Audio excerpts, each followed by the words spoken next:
Welcome to the Dinosaur Review for Kids podcast, a show all about reviewing dinosaurs on a scale of 1 to 10 fossils before only the elite terrible lizards make it into the prehistoric cage match.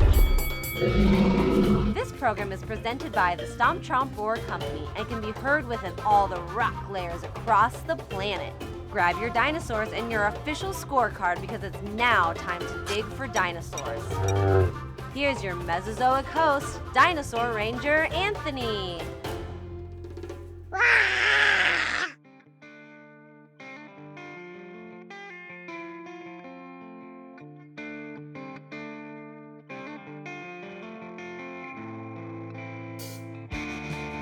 Hello everyone and welcome back to the Dinosaur Review for Kids podcast, the greatest show in Omaha! Well you guys, I gotta break some bad news to you. Sadly, there's no dinosaur fossils found here in the state of Nebraska. It breaks my heart every day when I think about it that I'll never find a dinosaur. Well, I guess I shouldn't say that because you can never say never, but currently there is no dinosaur body fossils found here in the state of Nebraska. And we are right here in the center of the Midwest. We've got Colorado, Wyoming, Utah, South Dakota, right here next to us, Montana. We have all those awesome prehistoric formations, but yet here in Nebraska, we don't find any of those terrible lizards, those dinosaurs, and there's a few reasons why. It's because the Triassic and the Jurassic periods during the Mesozoic era, well, those rock layers eroded away in Nebraska sediment. Now, what is erosion? That is the movement of the sediment, of the dirt, the sand, by wind or water. So wind or water eroded those time periods away here in Nebraska, and then during the Cretaceous period, the very last time period during the Mesozoic era, there was something called the Western Interior Seaway. So Nebraska was just about completely covered in water, so we would have had giant archelon turtles swimming across the Great Plains in Nebraska back during the Cretaceous period. So that is a little bit of Nebraska's dinosaur history. Now they do have a left femur of a trachodon, they believe, a hadrosaur type dinosaur that they believe that was transported into the state by wind, water, glaciers, maybe even pioneers brought it here to Nebraska, but they don't believe that that would have been here. They didn't find it here. It was brought into the state. But we do find trace fossils. Now, trace fossils is a fossil of a behavior activity that we know that something lived here long ago. So down by Fairbury, about 2 hours southwest of where I am here in Omaha, they find hadrosaur footprints, about 22 of those footprints down there. So we know dinosaurs would have lived here, but we don't have the evidence, the fossilized evidence. But something you can get that's a fossil here in Omaha, Nebraska, you guys, I make these made local Stomp Chomp Roar dig kits. So you can see I've got one right here. It's not like the dig kits that, come from China and they put them into Walmarts and Amazon. I make these locally right here in Omaha, Nebraska. I put my dinosaur fossil in there. I put some cool rocks, some cool colored shells. It's almost 2 pounds of an awesome dig kit. I box it up. I've got a beautiful sticker that goes on top, and I'm selling these on my website, stompchomproar.com/store. You can get these on the website for $20. The shipping is a little bit more expensive. Shipping is $9.99 for the dig kits because we're on Amazon. They're almost 2 pounds, so we have to pay the shipping at the United States Postal Service. The Fossil Mail has to deliver those dig kits, you guys. So go check those out on my prehistoric store. Remember, you guys, you can also become a Patreon club member. I cannot say it again, a Patreon club member. We have monthly lessons. This lesson for this weekend of December 12th, 2021 is all of the common mistakes in dinosaur toys. So what do dinosaur toy companies do wrong when they're making dinosaur toys? So you'll find out this Sunday. Just go ahead and join the Patreon club. Search Stomp Chomp Roar on patreon.com and you can sign up for as low as $5 a month. We've got 5 tiers, the Triassic Squad, the Fossil Hunters, and the Raptor Pack. back. So they all include a little bit of different things, but they all at least get one Zoom lesson that you can take a part of. So look us up on patreon.com just by searching Stomp, Chomp, Roar. Now, a quick little bit of company news, you guys. I've got a little secret, just a tiny little secret I'm going to let you guys in on. Last week, I might have been interviewed by the famous, the one and only Dinosaur George. You guys, Dinosaur George might have interviewed me last week for his own podcast. I just had... let me just say this. If I did do an interview with Dinosaur George, I just would have had tons of fun. He is such an amazing guy. I cannot say enough good things about the man. He has led me to where I am sitting here today. So I cannot wait if we did do the interview, I cannot wait to hear it, hopefully here in just a few more days. Now let's dig right into our review today, and we're going to do it on Dinosaur George's favorite dinosaur, the different lizard. No, it's not because Dinosaur George is different. Why would you guys say that? It's because his favorite dinosaur, it means different lizard. And it's the Allosaurus. That is Dinosaur George's favorite dinosaur species. And we are going to review it today on the Dinosaur Review for Kids podcast. So you guys, I want to grab my official scorecard. Remember, you can print these off on our website for free. Just go to stompchomproar.com, go to the Science Lab tab, and you can click on the Dinosaur Review for Kids and print off that official scorecard. So you can do your own review at home and follow along with me, or do your own dinosaur species. So let's go ahead and dig right into the different lizard. And now its name is the Allosaurus, means different lizard, and it's because of the shape of the vertebrae of this dinosaur. When they found it, it had a different looking vertebrae, a more hourglass shape it's been compared to.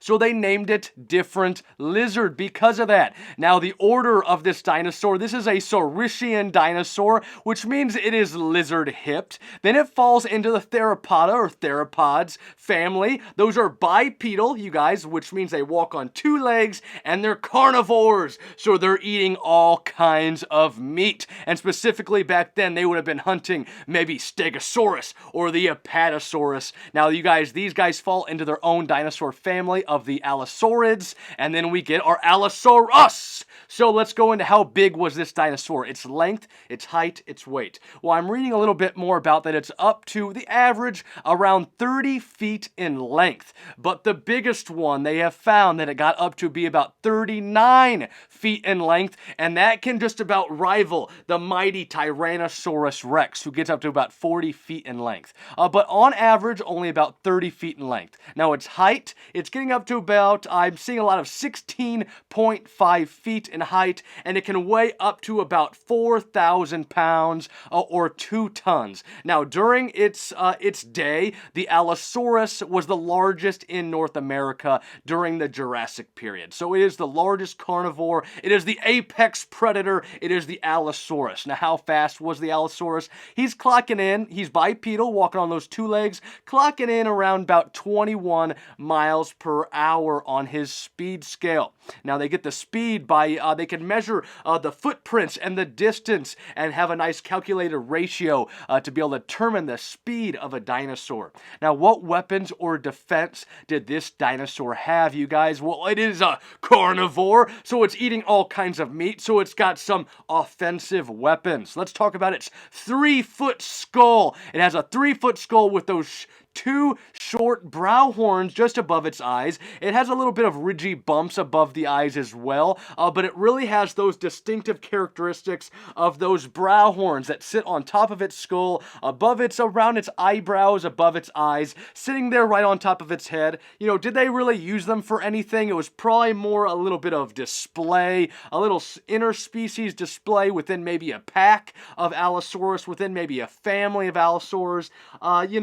they're not really going to be using them anyway to be trying to take out some herbivore dinosaurs with those. So they have around 70 2 to 4 inch serrated inward facing teeth. Now when I say inwards or backwards facing teeth, that means that their teeth, they go down and they point back towards their tonsils or their tongue. I think dinosaurs have tonsils. Did they get them taken out as a kid? I don't know. But anyway, their teeth point back towards their throats so that when they bite something like a stegosaurus, and we'll say the stegosaurus tries to get away, those teeth are going to go deeper into the skin of the stegosaurus so that he can't run away, so the Allosaurus gets that kill. Now they've got those serrated teeth. It's just going to cut right into those pebbly scaly skin of those herbivore dinosaurs. Now they've got 3 fingered hands with 6-inch claws. So they got some really nice claws on their hands. They've got the 3 fingers